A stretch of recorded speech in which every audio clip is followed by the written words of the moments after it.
Hey, guess what? I'm back. Figure we'll try it again.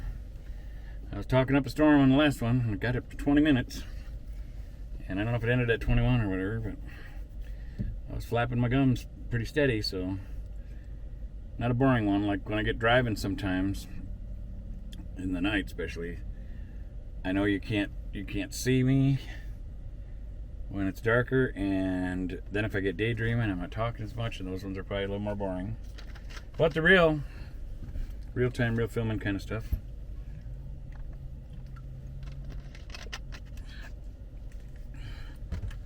Got the Arby's drive-thru in front of me over here.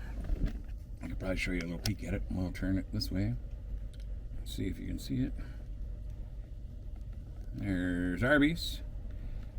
And now I'm going to bring it back over to me. I don't know if it lost focus or not, but... Oh. There we go. So here I am making some more videos. Sun's gone down. I had a really good day earlier today visiting with my friend. It's funny because I've mentioned that a few times in these videos today, and each of these videos is going to come out on a different day. I'm talking about the same kind of stuff, so some of it will seem a little repetitive, I guess. And as for my friend, my buddy I got to spend some time with today that I ain't seen in about 30 years, it was awesome. It was great hanging out with you. Can't wait till I get to talk to you again or spend some more time with you. That was really awesome. And thanks for lunch. It was delicious. Oh, and I got to tell him a story. I want to share the story with you. I don't know if I shared it in one of my other videos, and I might have, but it's such a good story, I want to share it again. It's one of my favorite memories with my mom. And my mom, I didn't eat as much fast food, but my mom, when we'd be together, she'd like to do it. Go out to fast food. I think maybe I did tell that story. Well, what the heck, I'll tell it again real quick. And we'd get at Wendy's, we'd get a junior bacon cheeseburger, fry, and a Frosty. And we'd sit there and go over to Martin parking lot and eat it and listen to talk radio. Well, for any of you that hadn't heard the story, it's pretty funny. And while we're sitting there eating, two birds come over the windshield of my mom's Buick, and they're locked into with each other, and they just missed the hood and landed on the parking lot in front of us, and they're fluttering around on the ground. And my mom says, "Look at those two birds fighting." And I said, "Mom, they're not fighting." And she says, "Well, then what are they?" Oh! Oh, and then we both laughed so hard, and my mom had tears coming out of her eyes, because you could see her mind when I said, "They're not fighting." And she's like, "Well, then what are they?" Oh! Oh, it was so cute, Then she knew what I meant when I said they weren't fighting. They might be fighting on a different day. Those two might fight with each other and be upset about something, but at that moment they weren't fighting. God, that was a fun memory with my mom. She laughed so hard she had tears coming out of her eyes, which made me laugh hard too. Because it was right in mid-sentence I seen her understand what was going on. Oh, I love it. Yeah, good stuff. Still living on in my memory, Ma. You always will. For any of you that have lost loved ones, it's hard, and you go through your healing process, and it's different for everyone. Everybody handles a loss of a loved one, or even the loss of anything, any type of major change in their life is hard for some people. I've got friends that change is hard for them.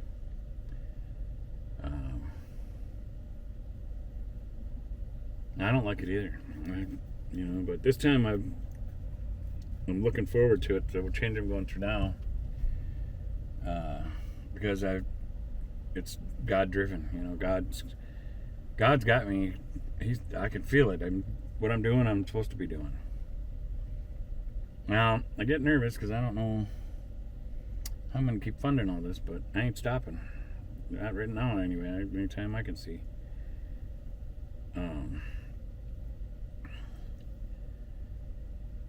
I just can't even hardly believe it when I think about how afraid I was just talking in front of the camera, and I was lost for words, and now I'm talking so much better on the camera and sharing stories and stuff.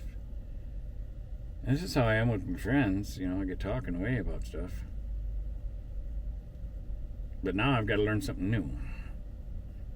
I got to learn when I'm with people to not talk as much as I talk when I'm filming. Because that's totally different, and I need to rein myself back and let other people talk too, and I got to watch out for that. Today was one of those days, because with my friend, I hadn't seen him in so long, I was like, I was going off, just talk, and then I had to, I was excited I hadn't seen him in so long, and I want to tell him everything. Plus, I'm getting to hang out and socialize with somebody, and I'm alone a lot, you know? So I had to kind of rein myself back a little bit, and I did. I hope I did a good job of it, because he did get to do some talking, and I'm glad, because I would have felt bad later if I didn't rein myself back and let him talk, because I wanted to hear what he had going on too. So I think we did a pretty fair amount of some good sharing with each other, and hopefully we get to do more of it. Yeah, I really enjoyed that a lot. Yeah, it was really good to see him. I got him to laugh a few times too. That's always a goal with me. I like to make people smile or laugh. It's good. They say it's the best medicine, you know, laughter. I don't know what the second best medicine. Actually, the first best medicine is the good Lord, and then laughter is probably somewhere in there, you know. But I understand why they say it's the best medicine. It is. It's a good, healthy thing. So, because it's a positive feeling. You're not laughing in because you're bummed out or depressed, you know. Now, you could laugh if you're psychotic, I guess. When I was younger, I had some moments like that where I was just laughing in hysteria, you know, in an intense situation. Matter of fact, one night this guy was getting all crazy when we were closing down the bar. Boy, that man wanted to fight big time. None of my bouncers were all taller and bigger than me. They were all 6'4", like linebackers and stuff. Apparently, this guy wasn't listening to nobody, and it was the end of the night. We're getting everybody out of the bar, but this guy he was wired up on like some type of meth or something. I don't know, some type of upper drug, or I don't know, angel dust, PCP. I don't know. He was on something. He was really wiry. So they come over to my side to get me to say, hey, you know, this guy ain't listening to us. You get out here. You want to come over and deal with him? I said, sure, I'll come deal with him, you know. When I went over and started talking to him, I said I got a pretty good gift with people. He didn't want nothing to do with me. He was on a mission. He wanted to fight the big people, and he just kept. When I was trying to tell him, I said, you know, it's nothing personal. We're done tonight, or it's closed up. We just got to get everybody out here, you know. But I'm trying to reason with somebody I know might be drunk. Well, he was beyond drunk. He had some type of methamphetamines in him or something. He was pretty wired up. And but I still kept trying to get through to him, and he kept trying to dip and dodge to get around me because he wanted to fight with the guy behind me, one of my bouncers. And I'm trying to talk to him, and at one point he did a nice deke, because he did like a double triple dodge thing, and he made it around me. And when he got around me, he tried to attack another bouncer and gouge his eyes out, and that just turned into a big old to-do. Because then it was on. Well, once he tried to gouge out my bouncer's eyes, well, of course, my bouncer got mad and had a lay of hurting on him, you know. Well, he's mad. He wants to kill the guy and really put a hurting on him because the guy tried gouging his eyes out. I get it. But I got to stop this from happening now, because if I just let him try to hurt the guy back to just try to gouge his eyes out, he might kill that guy because he's so mad. So then I ended up grabbing that guy when he was on top of him. I grabbed the guy by the ankles right when he was getting ready to sock him again. And I went, and just pulled him out. So he disappeared from underneath him. Like, where'd he go? So then I'm like trying to instinctively use martial arts to keep this guy wrapped up and keep him away from my bouncer, who's really upset now and wanting to hurt this guy. Bouncer's really mad and trying to grab him from me, you know, because he wants to hurt him because he got hurt. And so then we're pulling back and forth like a tug of war and stuff. And then, because I started teaching some of my bouncers martial arts and stuff, and how to do arm bars and break arms and stuff, and and he was so mad. Every time he'd try to break that guy's arm, I'd push. It was like a Jackie Chan thing, man, all the way. And I'm laughing through the whole thing. Every time he'd go to break his arm, I'd push the guy's shoulder down, and he'd miss. And then he'd try to pull him from me to set up for another arm break again, because he's still mad. And then I'd pull him back, he'd pull him back. Then he'd go to try to break his arm again, and I'd pull him. Then if he went to like punch him, I'd pull him this way so he'd miss. It was just something, and I'm laughing the whole time. Some of my other bouncers that were over there having their end of the drink at the end of the night or whatever. It was a pretty big club. We had a fair amount of staff. There, I can hear them, some of them laughing so hard in the watching this because they're seeing it going on, and it's like I said, it was like a Jackie Chan to hear that, and I'm laughing through it all. And I was laughing in the beginning, but then it wasn't. It was getting worse, and I couldn't. I'm trying to keep control of everything, and it was just getting crazy. Well, eventually, I lost my temper because it was, it was going through tables, and then next thing you know, I got slammed the guy into the wall because I tried ripping him away from him, and then I got him into like an arm bar, and I pulled him away because he kept fighting with me, and then I face planted him into a table. And I face planted him into the table and got his arm in an arm bar wrapped around me, and then across the back of his head and got his arm stretched around me and got him kind of pinned to the table. And I got right next to him and I said, I'm trying to get you out of the effing bar. Relax, calm down, I'm trying to quit fighting with me, And he was on some type of drugs. I know he was. It was really obvious. And I've done a lot of drugs in my life, so I've got a pretty good sense of stuff. I don't know no more. I've quit doing that years and years and years ago. But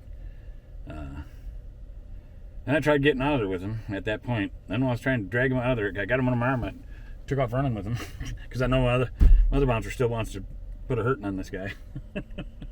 So now I'm running from my bouncer with this guy to try to get away from him, to get him out of the bar.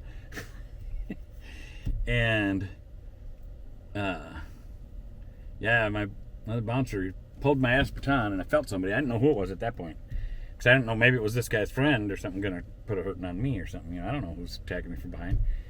So then I kind of spun him out and around, and my bouncer was coming. I heard my aspartame go and come out, and he hauled back. He was gonna hit this guy over the head with the aspartame, and I said no, and I went like this with my hand to block it, and then he tried to stop, but he was already moving so fast he busted my pinky. And then that's when I lost my temper and I got mad. Oh boy, was I mad then, because then I got hurt. I was doing good till then. I wasn't getting hit at all. I just kept kind of dipping, dodging, moving and stuff. And but then when I got hit with the aspartame, it set me off. Then and I think my bouncer probably seen it in my eyes, me get upset then. So I went from laughing to getting kind of serious to then getting angry. And then I just grabbed that guy and I ran for the doors. And it just had, because I had already got upset then. So I just ran for the doors. In my mind, I just need to get him out of the bar. So I just kind of used him like a battering ram through the doors. Boom, boom, right out the doors. And threw him out on the street corner. Now he's out of the bar. Now I'm mad. And then I come back in screaming and hollering at bouncers. Because I'm losing my noodle. And the waitresses are like, lock the door, because they didn't want that crazy guy getting back in. Ooh, intense. But I was laughing through most of it because it was kind of silly in the beginning. I don't know, it got me thinking about that. Well, I hope you liked that story. Have a crazy night running the nightclub. Thanks for watching. And thumbs up, thank you, appreciate it. God bless you. We'll see you in the next one.